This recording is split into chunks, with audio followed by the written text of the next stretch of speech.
Hi, and welcome to the show. Subscribe at kevinmd.com/podcast. Today, we welcome Ronald Lindsay. He's a developmental behavioral pediatrician. Today's Kevin MD article is A Pediatrician's Reckoning with Behavior Therapy. Ronald, welcome to the show. Thank you for having me. All right. So we'll talk about your article in a little bit, but let's first briefly share your story and journey. My story is that I've been a developmental behavioral pediatrician for approximately 30 years. I just recently retired in Jacksonville, Florida, but I haven't stopped my advocacy for children with developmental disabilities or autism. For those who aren't familiar with ABA, Applied Behavior Analysis, how often is that being used today in the United States? It's used constantly because basically pediatricians, including the 700 remaining developmental pediatricians, are too stupid to understand that there's no measurable outcome measures, unlike the risperidone drug studies that was working on reducing disruptive behavior in children with autism, where we had two measures, an improvement by 25% in the aberrant behavior checklist, irritability subscale, and clinical global impressions, very much better or much better as ascertained by a psychologist. You had to have two thumbs up, like Siskel and Ebert, in order to be able to be determined to be a responder. Now, in that study, we had a 70% response rate and a 16% response rate to the placebo. ABA does not have any measurable goals to achieve. Because of that, there's no way to tell whether or not it's working or not. The only randomized trial was in 2000 and involved 15 children, half of whom had autism and half of whom had pervasive developmental disorder not otherwise specified, a different condition. They went through ABA.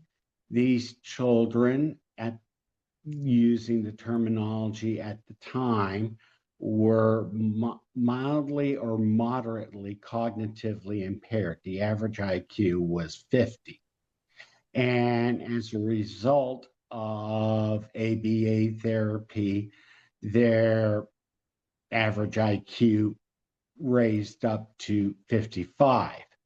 Now, I'm sorry, but that's like using a dimmer switch, because you're supposed to be, at a IQ of 100, plus or minus 15%. These kids were 3 standard deviations below the average IQ for an American child. And since they were 3 years old, they were functioning like 15-month-olds. Mm-hmm. And at the end of the study, they were functioning like 16 months old. And I don't know whether or not it was ABA or if it was actually just time that was the primary factor. And today, what are some of the typical indications where ABA is used or prescribed or referred to by pediatricians? Primarily for the treatment of autism. There are other therapies that are much more rigorously studied and are accepted.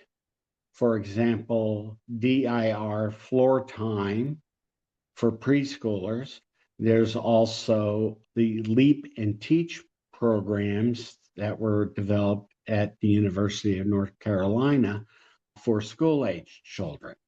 But the problem is ABA got its start and its following after a Life magazine article in which basically they were using aversive reinforcement to get kids to comply. So, despite the accusations against ABA still being used, so what are some of the arguments to keep using it despite everything that you said? There is no arguments. Matter of fact, the state of Idaho just banned ABA as a therapy to be paid for by Medicaid because there is no evidence of efficacy. Right now, there is a court case in White County, North Carolina, looking at ABA. And at this point in time, there is an injunction placed on ABA payments for ABA therapy. It doesn't work. So, you look for the alternatives, DIR Floortime, AAC. So, what is AAC again?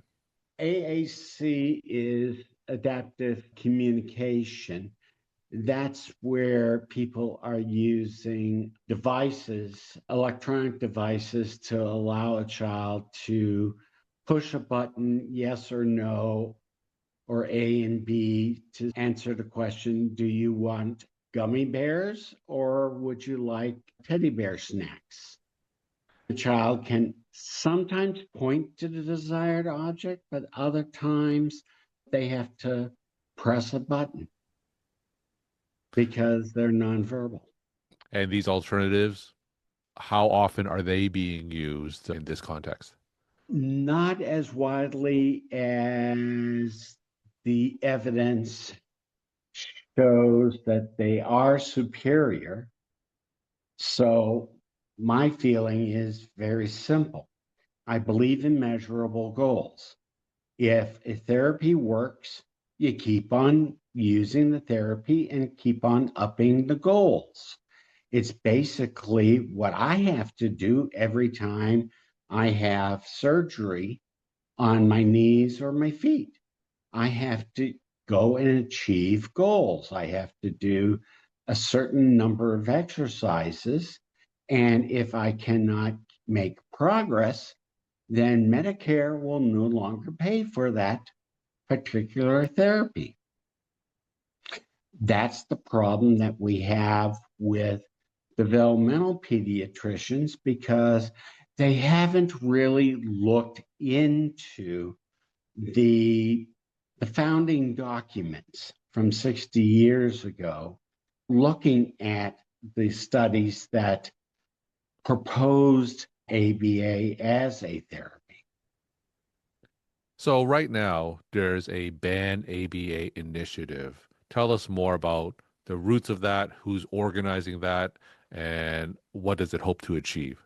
There is an organization of people with autism, but are high functioning, as well as parents of children with autism.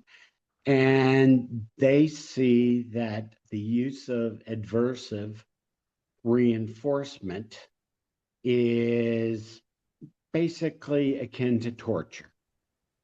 So therefore, they want to see the practice banned in the United States. Now, internationally, the Association for Behavior Analysis International in November 2022 condemned aversive electric shocks as a reinforcer for ABA, but the American Association, which is the Behavior Analysis Certification Board, still allows for punishment as opposed to reinforcement.